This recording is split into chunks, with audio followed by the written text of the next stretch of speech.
बड़ा education loan लेकर आते हैं। आजकल कनाडा में जॉब ऑप्शन नहीं बचे हैं, लोगों को जॉब्स नहीं मिल रही हैं। Hi everyone, welcome to a new video. My name is Ritu और एक न्यू वीडियो में आपका बहुत बहुत स्वागत है। तो गाइज, अगर हम बात करें इमिग्रेशन की कि जो लोग इंडिया छोड़कर कनाडा आते हैं तो कौन सबसे ज़्यादा आते हैं, ये स्टूडेंट होते हैं, इमिग्रेंट पीआर वाले होते हैं, वर्क परमिट होते, कौन होते हैं? तो मुझे नहीं पता आपको पता है कि नहीं, बट मैं आपको बता दूं, एक सर्वे के अकॉर्डिंग स्टूडेंट्स इंडिया से कनाडा सबसे ज़्यादा आते हैं। जितने भी लोग आते हैं उन सब में स्टूडेंट सबसे ज़्यादा होते हैं। तो अब क्या होता है कि स्टूडेंट के पास देखो कुछ ऐसे भी होते हैं जो अपने मम्मी पापा की बहुत सेविंग्स को यूज़ करके आते हैं, कुछ ऐसे होते हैं जो फाइनेंशियली इतने स्टेबल नहीं होते और एक बहुत बड़ा एजुकेशन लोन लेकर आते हैं, कुछ होते हैं जो अपनी सेविंग को यूज़ करके आते हैं। तो देखो कहीं ना कहीं एक बहुत बड़े अमाउंट को यूज़ करके हर कोई आ रहा है। तो वो क्या चाहते हैं कि एक साल की फीस हम लोग भर के आए इंडिया से और दूसरे साल की फीस हम लोग कनाडा में रह के कलेक्ट करें, क्योंकि ज़्यादातर बच्चे 2 साल का कोर्स लेते हैं। उससे आपकी पीआर भी इजी होती है, पीआर में पॉइंट्स होते हैं और आपको उससे 3 साल का वर्क परमिट मिलता है। तो अब 2 साल का कोर्स है तो 1 साल की फीस वो पे करके आए हैं, 1 साल उन्हें नेक्स्ट पे करनी है। अब जब वो नेक्स्ट फीस पे करनी है तो इतना बड़ा टेंशन अपने माइंड में लेकर आते हैं। उसके साथ साथ बच्चे अपने पेरेंट्स से अलग रह रहे होते हैं, उसके साथ साथ उनकी स्टडी का लेवल भी चेंज हो गया है। इंडिया में ऑल्दो हम इंटरनेशनल लेवल पे भी स्टडी करते हैं, बट वो हमारे स्कूल कॉलेजेस का तरीका अलग होता है, यहाँ तरीका अलग होता है। टाइम टू टाइम उन्हें असाइनमेंट सबमिट करने होते हैं, उसके साथ साथ उनके ऊपर और भी खाना पीना खुद बनाना है, सबसे अलग रहना है, डेली लाइफ को भी अपने मैनेज करना है, ये सारी टेंशन भी वो लेकर आते हैं। तो हर कोई चाहता है कि वो अपने नेक्स्ट ईयर की फीस अपने घर वालों से ना ले, खुद उसको करे इकट्ठा और फिर वो अपनी फी पे करे। उसके लिए बच्चे पार्ट टाइम जॉब करते हैं। इंडिया में जब बच्चे स्टडी कर रहे होते हैं तो वो फुल टाइम स्टडी ही करते हैं, क्योंकि मम्मी पापा के साथ रहते हैं तो इतने खर्चे और ये सब नहीं होते, पढ़ाई भी इतनी महंगी नहीं है। बट अगर हम कनाडा की बात करें तो यहाँ पर स्टूडेंट्स कुछ टाइम के लिए 20 आवर्स पर वीक के लिए काम करने के एलिजिबल होते हैं। तो वो अपनी पढ़ाई के साथ साथ काम भी करते हैं ताकि वो अपने नेक्स्ट ईयर की फीस को इकट्ठा कर सके।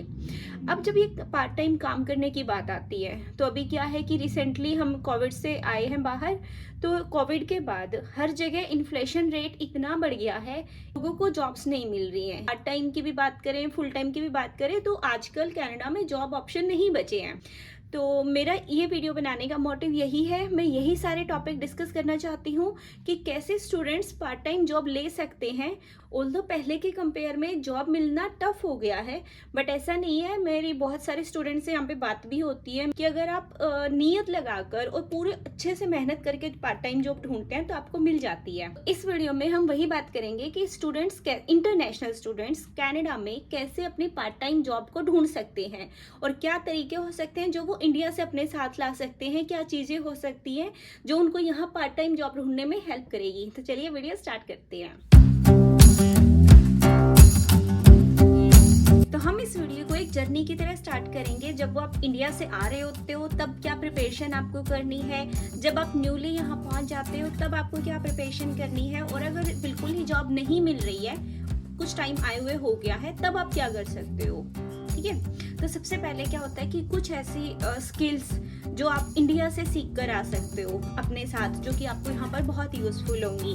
तो अब जैसे पार्ट टाइम की हम बात करते हैं तो स्किल बेस्ड जॉब तो देखो आपको नहीं मिलेगी।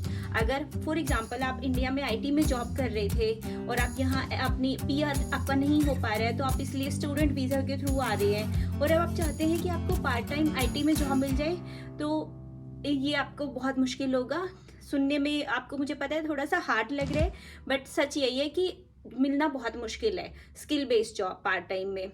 बट हाँ, लोगों को मिलती है। अगर आप ढूंढोगे तो होपफुली आप मुझे रॉन्ग साबित कर दो।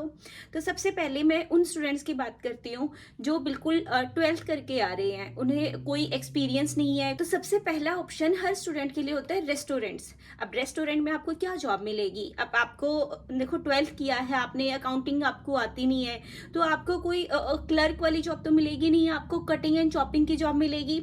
सब्जियों सब्जियों को कट करना होगा, बर्तन धोने होंगे, कस्टमर को सर्व करना होगा, ये सारी चीज़ें आपको करनी होंगी। तो उसमें क्या होता है कि आप जो है कटिंग एंड चॉपिंग होती है, कुछ बच्चों को तो हाथ में नाइफ तक पकड़ना नहीं आता और वो यहाँ जाते हैं, फिर वो जॉब ढूंढते हैं तो जॉब नहीं मिलती। तो जो बॉयज़ हैं वो अपना चॉपिंग, कटिंग, वेजिटेबल्स का, फ्रूट्स का, ये सारी चीज़ें आप घर से सीख कर आओ।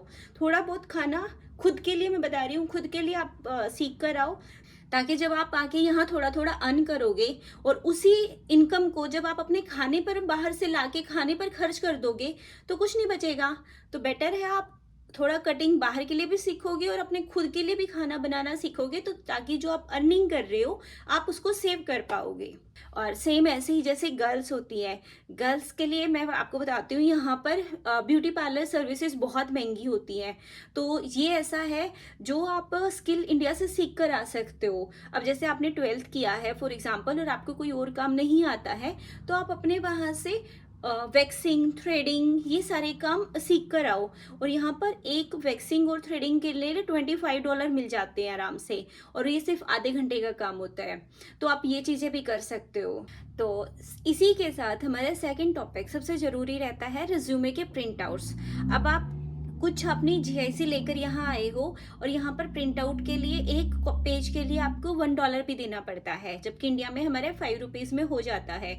तो अगर आप इंडिया से आ रहे हो तो अपने साथ अपने अपडेटेड रिज्यूमे की अराउंड 25 से 30, 25 to 30 कॉपीज आपको लेकर आनी है, हार्ड कॉपी, ताकि जब आप यहाँ आके प्रिंट आउट निकालोगे तो आपके पैसे नहीं लगेंगे। ये पॉइंट मैं आगे आपको बताऊंगी कि आपको उस रिज्यूमे को सर्कुलेट कैसे करना है।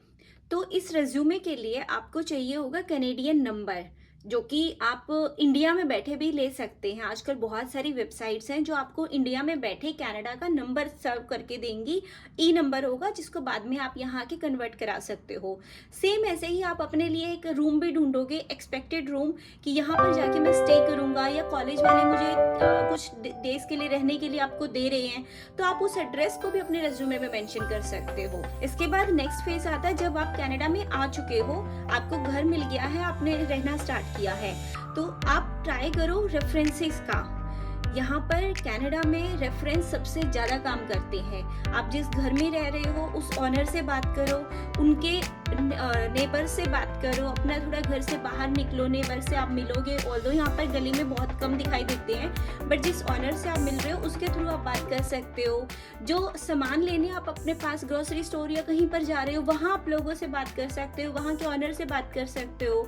तो अगर सामान लेने जा रहे हो तो वहाँ पर जाके आप लोगों को अपने रेज्यूमे हैंड टू हैंड भी दे सकते हो। रेफरेंसेस का होना कनाडा में बहुत ज़रूरी है, और जो माउथ टू माउथ रेफरेंस होती है वो सबसे ज़्यादा काम करती है यहाँ पर। अब नेक्स्ट सबसे फेज आता है कि कंसल्टेंसीज। हमारे इंडिया में जैसे कंसल्टेंसीज काम करती है हमें हमारे एम्प्लॉय तक पहुंचाने का, सेम ऐसे यहाँ पर भी होती है। और यहाँ इंडिया से ज़्यादा काम कंसल्टेंसीज के थ्रू ही होता है। ये लोग एचआर को बहुत कम रखते हैं, ज़्यादातर काम ये लोग आउटसोर्स करके कंसल्टेंसीज के थ्रू कराते हैं। तो स्क्रीन पर आपको लिस्ट ऑफ कंसल्टेंसीज दिखाई दे रही होगी। इन सब कंपनीज की वेबसाइट ओपन करो, उनके ऊपर अपना अकाउंट बनाओ, खुद को रेफर करो, उनको कॉल करो, ईमेल करो और उनसे कॉन्टैक्ट करो। कंसल्टेंसी सबसे ज़्यादा हेल्प करती हैं जॉब दिलाने में। अब आप क्या करेंगे, अपने रिज्यूमे की प्रिंट आउट जो आप इंडिया से लेकर आए थे वो लेकर हैंड टू हैंड शॉप्स में जाना है। अब होता है खिजीजी ऐप। ये एक ऐप है जिससे आप सेकंड हैंड चीज़ें खरीद सकते हो, कोई भी सर्विस ले सकते हो। फॉर एग्जांपल मैं ब्यूटी पार्लर की सर्विस देना चाहती हूँ तो मैं खुद को वहाँ पर एक सर्विस ऑफर में डाल दूंगी, लोग वहाँ से मुझे कांटेक्ट कर सकते हैं। सेम ऐसे ही लोग वहाँ पे पार्ट टाइम जॉब्स का भी डाल देते हैं। तो अपने नियर बाय एरिया में खिजीजी ऐप पे जाके सर्च करो, आपको स्क्रीन पर आ रही होगी। यहाँ से आप ये सर्च करो कि आपके आसपास कहाँ पर हायरिंग चल रही है। सिर्फ उन्हीं जगह पर जाकर आपको रिज्यूमे देकर आना जिस भी जॉब में, पार्ट टाइम जॉब में हायरिंग चल रही है। अगर आप अपने रिज्यूमे को आसपास की हर शॉप पर बांट कर आओगे तो इससे तो रिज्यूमे खत्म हो जाएगा। वो हायरिंग चल रही है कि नहीं वो लेकर आपका रिज्यूमे ड्रॉर में रख देंगे, कोई कॉल बैक नहीं आएगी। और अगर अभी वो लोग आपकी क्वालिफिकेशन से को एक्सेप्ट नहीं कर रहे हैं कोई बात नहीं, आपको बोलकर आना है कि नेक्स्ट टाइम जब भी कोई रिक्वायरमेंट हो तो आप मुझे कंसिडर जरूर करना। अब ये चीज़ें तो वो हैं जो आप अपने साथ इंडिया से लेकर आओगे, बट एक चीज़ ऐसी भी है जो आप इंडिया से को में छोड़ कर आओगे ताकि आपको यहाँ जॉब मिल सके। वो चीज़ क्या है? शाय। अपना जो हेजिटेशन है, शर्म वाली जो चीज़ है, उसको आप इंडिया में छोड़कर आना, यहाँ नहीं लेकर आनी है उसको। हमारा मकसद है बस जॉब ढूंढना। अब नेक्स्ट फेज आता है इंडीड का। इंडीड और लिंक्डइन, ये दो प्रोफाइल ऐसे हैं जो यहाँ पर सबसे ज़्यादा जॉब दिलाते हैं। आइदर ये फुल टाइम है और पार्ट टाइम है। तो इंडीड पर अपना प्रोफाइल बनाओ, वहाँ पे फिल्टर आउट करो अपनी रिक्वायरमेंट के अकॉर्डिंग, किस सिटी में आप रह रहे हो, कैसी आप जॉब ढूंढ रहे हो, उसके अकॉर्डिंग, और उनको अप्लाई करो। उनसे सबसे ज़्यादा कॉल्स आती हैं। अब हम उनके लिए बात करते हैं जो इनको आए हुए कुछ टाइम हो गया है पर जॉब नहीं मिल रही है। अब क्या कर सकते हैं? अब देखो, हर कॉलेज में ना कुछ कॉलेज फेयर लगते हैं, जॉब फेयर जिनको कहते हैं। उन फेयर में एम्प्लॉयर भी आते हैं और वो अपने साथ, उन्हें पता होता है कि हम कॉलेज में जा रहे हैं तो उनकी कोई हाई डिमांड नहीं होती है कि हमें ऐसा बंदा चाहिए या ऐसा एम्प्लॉय चाहिए, नहीं। वो भी अपना फ्रेशर और ये सब रिक्वायरमेंट को देखकर आते हैं। तो अपना रिज्यूमे लो और ऐसे कॉलेज फेयर में जरूर जाओ। अगर कॉलेज फेयर नहीं हो रहा है तो आप गूगल के थ्रू अपने आसपास के फेयर्स में भी जा सकते हो। इसकी नॉलेज आपको हर गूगल पे मिल जाएगी। हर थोड़े दिन में आप चेक करते रहो कि हमारे नियर बाय एरिया में कौन सा जॉब फेयर होने वाला है, तो आप उसके थ्रू भी जॉब फेयर में जाओ। वहां से भी बहुत लोगों को मिलती है, वो स्पेशलाइज इन्हीं चीज़ों के लिए होती है। नेक्स्ट पॉइंट होता है यहाँ पर सिक्योरिटी गार्ड, जो कि स्टूडेंट्स के लिए सबसे बेस्ट होता है और सबसे हाई पेइंग जॉब आती है। इसमें स्टूडेंट को एक लाइसेंस लेना होता है, जो कि आप ऑनलाइन टेस्ट देके एक ट्रेनिंग करके दे सकते हो। उसके बाद आप $20 to $25 पर आवर अर्न कर सकते हो। ऑल्दो टेस्ट की फ़ीस होती है $350, जो कि आपको देनी ही पड़ेगी लाइसेंस के लिए। बट जब बच्चे जॉब करते हैं तो वो एक ही शिफ्ट में $200-250 तक लेकर आते हैं, तो वो आपके शुरू के 2-3 शिफ्ट में ही कंप्लीट हो जाएगा। तो ये बहुत अच्छी फील्ड होती है। ऑप्शन होता है कि यहाँ पर ये इतने सारे स्टोर होते हैं, जैसे टिम हॉर्टन्स है, वेंडीज़ है, मेट्रो है। आप इन सब में जाके भी पार्ट टाइम जॉब अप्लाई कर सकते हो। बात आती है कि आप इनमें जॉब ढूंढोगे कैसे? आप अपने घर के पास जो भी नियरेस्ट आपका स्टोर होता है वहाँ विजिट करो। वहाँ पे बोर्ड लगे होते हैं, वी आर हायरिंग, जैसे यहाँ पे भी शो हो रहा है, ऐसे इनके स्टोर पे भी लिखा होता है वी आर हायरिंग। आप वहाँ जाके अपना रिज्यूमे दे सकते हो और अप्लाई कर सकते हो। तो ये सारे मेथड थे जिनके थ्रू आप अपनी लिए पार्ट टाइम जॉब ढूंढ सकते हैं। होप करती हूँ कि आपको जॉब मिल जाएगी इन्हीं मेथड के थ्रू। और अब एक ऐसे टॉपिक पर बात करते हैं जो कि सबके लिए एप्लीकेबल होता है, चाहे आप इंडिया से आ रहे हैं, इंडिया यहाँ आ चुके हैं, जॉब नहीं मिल रही है या जॉब चेंज करना चाहते हैं, सबके लिए। देखो, हर रेज्यूमे हर एम्प्लॉय के लिए नहीं होता है।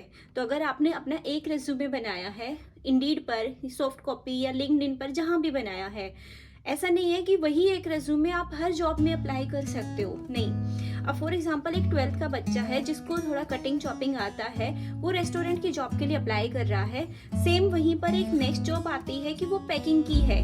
पैकिंग के लिए हो सकता है उसमें हल्का सा वेट रिक्वायरमेंट भी हो कि आपको इतना वेट उठाना पड़ सकता है, 5 kg 10 kg। तो वहाँ पर आपको एक एक्स्ट्रा लाइन भी ऐड करनी पड़ेगी अपने रिज्यूमे में। अब सेम रिज्यूमे आपने ऊपर रेस्टोरेंट के लिए अप्लाई किया, सेम आप यहाँ अप्लाई करोगे तो सिलेक्शन नहीं होगा।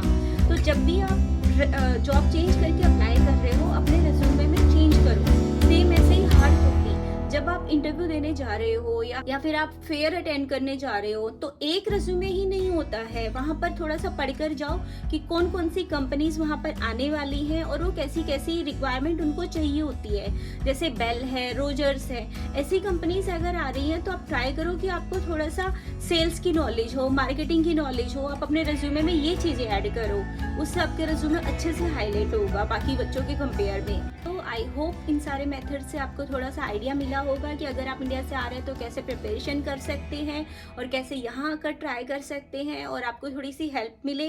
मैं कोई ऐसी प्रोफेशनल जॉब कंसल्टेंट नहीं हूँ कि मैं दूसरों को जॉब दिलाती हूँ।